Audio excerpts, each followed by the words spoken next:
ಪ್ರಶ್ನೆ ಪತ್ರಿಕೆ ಸೋರಿಕೆ ಖಂಡಿಸಿ ಕಾಳಗಿಯಲ್ಲಿ ಬೃಹತ್ ಪ್ರತಿಭಟನೆ. ಕೇಂದ್ರ ಶಿಕ್ಷಣ ಸಚಿವ ರಾಜೀನಾಮೆಗೆ ಆಗ್ರಹ. ವಿದ್ಯಾರ್ಥಿಗಳಿಗೆ ನ್ಯಾಯಕ್ಕಾಗಿ ರಾಷ್ಟ್ರಪತಿಗೆ ಮನವಿ.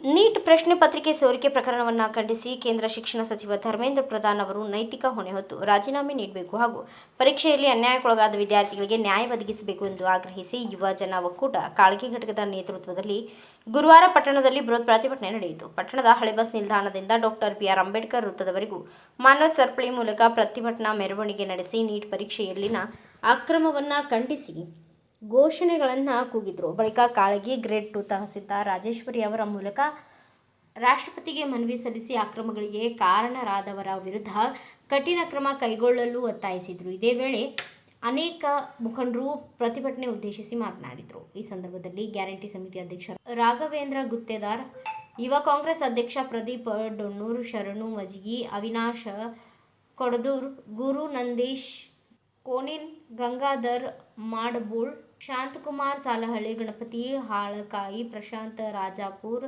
ಮಡಿವಾಳಪ್ಪ ಗುಂಡಗುರ್ಟಿ, ಬಂಡು ಗದ್ದಿ, ನೀಲಕಂಠ ಪಾಟೀಲ್, ದಿನೇಶ್ ಮೋಘಾ ಸೇರಿದಂತೆ ಅನೇಕರು ಉಪಸ್ಥಿತರಿದ್ದರು.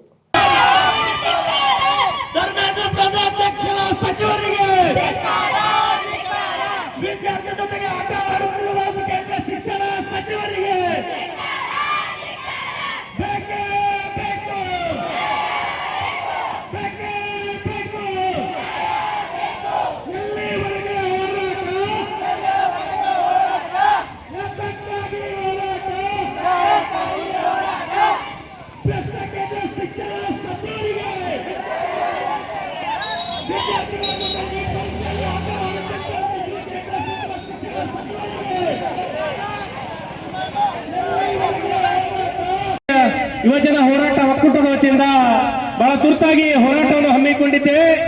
ಈ ಹೋರಾಟದ ಹಿನ್ನೆಲೆ ಈಗಾಗಲೇ ಸೋಷಿಯಲ್ ಮೀಡಿಯಾದಲ್ಲಿ ತಮಗೆಲ್ಲರಿಗೂ ಗೊತ್ತಿರುವಂತ ವಿಷಯ ಏನಪ್ಪಾ ಅಂತಂದ್ರೆ, ಸುಮಾರು 25 ದಿನಗಳ ಕಾಲ ದಿಲ್ಲಿಯಲ್ಲಿ ಜಂತರ್ ಮಂತರ್ನಲ್ಲಿ ಸೋನಮ್ ವಾಂಗ್ಚುಕ್ ಅನ್ನೋ ಒಬ್ಬ ಪರಿಸರ ವಿಜ್ಞಾನಿ ಪ್ರತಿಭಟನೆ ಮಾಡ್ತಾ ಇದ್ದಾರೆ. ಹಾಗಾಗಿ ಅವರು ಉಪವಾಸ ಸತ್ಯಾಗ್ರಹವನ್ನು ಬೆಂಬಲಿಸಿ ಸಾವಿರಾರು ಲಕ್ಷಾನು ಗಟ್ಟಲೆ ವಿದ್ಯಾರ್ಥಿಗಳು ಅವರ ಬೆಂಬಲಕ್ಕೆ ನಿಂದಿರ್ತಾ ಇದ್ದಾರೆ. ಈ ನಿಂತ ಹಿನ್ನೆಲೆಯಲ್ಲಿ ಈ ಕಳೆದ 4 ದಿನದ ಹಿಂದೆ ಏನ್ ಜುಲೈ 20ನೇ ತಾರೀಕಿಗೆ ವಿದ್ಯಾರ್ಥಿಗಳ ಬೆಂಬಲ ಕೊಟ್ರ ಅಂತೇಳಿ ಸುಮಾರು ಒಂದು 25ರಿಂದ 30 ಲಕ್ಷ ಜನ ನವದೆಹಲಿಯಲ್ಲಿ ಜಂತರ್ ಮಂತರ್ನಲ್ಲಿ ನಡೀತು. ಈ ಹೋರಾಟಕ್ಕೆ ಬಂದಿರುವಂತ ವಿದ್ಯಾರ್ಥಿಗಳ ಮೇಲೆ ಏನ ಕೇಂದ್ರ ಸರ್ಕಾರ ಏನು ಕಪಿಮುಷ್ಟಿಯಲ್ಲಿರುವಂತ ಪೊಲೀಸರು ಲಾಠಿ ಚಾರ್ಜ್ ಮಾಡ್ತಾರೆ. ಬಂಧುಗಳೇ, ಯಾರಿಗಾಗಿ ಲಾಠಿ ಚಾರ್ಜ್ ಮಾಡಿದ್ರು, ಯಾತಿಗಾಗಿ ಲಾಠಿ ಚಾರ್ಜ್ ಮಾಡೋ ಅನ್ನೋದು ತಮಗೆಲ್ಲರಿಗೂ ಆತ್ಮಾವಲೋಕನ ಮಾಡಬೇಕಾಗುತ್ತೆ ಬಂಧುಗಳೇ. ಯಾಕಂತಂದ್ರೆ ಕೇಂದ್ರ ಸರ್ಕಾರ ವಿದ್ಯಾರ್ಥಿಗಳ ಹಿತದೃಷ್ಟಿಯಲ್ಲಿ ಕಾಯ್ಬೇಕಾಗಿರುವಂತ ಏನ ಶಿಕ್ಷಣ ಸಚಿವರಾಗಿರುವಂತ ಧರ್ಮೇಂದ್ರ ಪ್ರಧಾನ್ ಅವರು ಇಲ್ಲಿವರೆಗೂ ವಿದ್ಯಾರ್ಥಿಗೆ ಸಂಧಾನ ಕೇಳಕ್ ಬಂದಿಲ್ಲ, ಮತ್ತು ವಿದ್ಯಾರ್ಥಿಗಳ ನೋವು ಕೇಳಿಲ್ಲ, ವಿದ್ಯಾರ್ಥಿಗಳ ಯಾಕೆ ಹೋರಾಟ ಮಾಡ್ತಾ ಇದ್ದಾರೆ ಅಂತ ಕೇಳಿಲ್ಲ. ಹಾಗಾಗಿ ನಾವು ಕಾಳಗಿ ತಾಲೂಕಿನ ವತಿಯಿಂದ ಏನು ವಿದ್ಯಾರ್ಥಿ ಯುವಜನ ಒಕ್ಕೂಟ ವತಿಯಿಂದ ಹೋರಾಟವನ್ನು ಹಮ್ಮಿಕೊಂಡಿದ್ದು, ಪ್ರಾಣ ಕಳ್ಕೊಂಡರು. ಅದನ್ನ ಬೆಂಬಲಿಸಿ ನೀಟ್ ಪ್ರಶ್ನೆ ಪತ್ರಿಕೆ ಸೋರಿಕೆ ವಿರೋಧಿಸಿ ನೀಟ್ ಪ್ರಶ್ನೆ ಪತ್ರಿಕೆ ಸೋರಿಕೆ ತಡಿಬೇಕು, ಅವರನ್ನ ಸೋರಿಕೆ ಮಾಡಿದವ್ರನ್ನ ಜೈಲಿಗೆ ಹಾಕಬೇಕು, ಅವ್ರ ಮೇಗ ಕಠಿಣ ಕ್ರಮ ತಗೋಬೇಕು.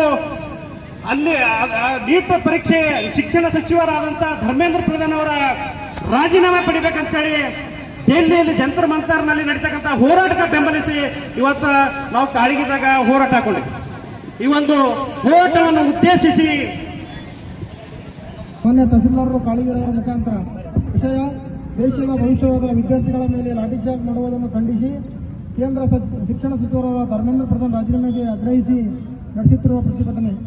ಮಾನ್ಯರೇ, ನಮ್ಮ ದೇಶದ ವಿದ್ಯಾರ್ಥಿಗಳು ತಮ್ಮ 3 ಬೇಡಿಕೆಗಳು ಇಟ್ಟುಕೊಂಡು ದೆಹಲಿಯ ಜಂತರ್ ಮಂತರ್ನಿಂದ ಸಂಸತ್ ಭವನದವರೆಗೆ ಶಾಂತ ರೀತಿಯಿಂದ ಮೆರವಣಿಗೆ ಮಾಡುವಾಗ ಸರ್ಕಾರವು ಪೊಲೀಸ್ ಮತ್ತು ಖಾಸಗಿ ಗುಂಡಗಳ ಮೂಲಕ ವಿದ್ಯಾರ್ಥಿಗಳ ಮೇಲೆ ಬಾರ್ಬರಿಕ ಹಲ್ಲೆ ಮಾಡಿರುವರು, ಅನೇಕ ವಿದ್ಯಾರ್ಥಿಗಳು ಕೈಕಾಲು ಮುರಿದಿವೆ.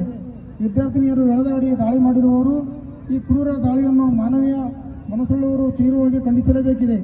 ಇಷ್ಟಕ್ಕೂ ವಿದ್ಯಾರ್ಥಿಗಳ ಬೇಡಿಕೆಗಳು ಏನಿವೆ ಎಂದು ಶಿಕ್ಷಣ ಸಚಿವ ಧರ್ಮೇಂದ್ರ ಪ್ರಧಾನ್ ಒಮ್ಮೆಯಾದರೂ ಸಂವಾದ ಮಾಡಬೇಕಿತ್ತು. ಕೇಂದ್ರ ಸರ್ಕಾರವು ವಿದ್ಯಾರ್ಥಿಗಳ ಬೇಡಿಕೆಗಳನ್ನು ಸಂಪೂರ್ಣ. ಬ್ಯೂರೋ ರಿಪೋರ್ಟ್, ಹನುಮಂತ ಕುಡಹಳ್ಳಿ, ಭಾರತ ವೈಭವ news, Kalagi. Thanks for watching. Read, discuss, and debate with editor Dr. Yan Prashant Rao. Wanted reporters in print, digital, and visual media for Bharat Vaibhav Daily Newspaper, BV News 5 Channel, and BV Fast Web News from all the talukas of Karnataka, Goa, and Maharashtra. If interested, send your resume to 9019229369.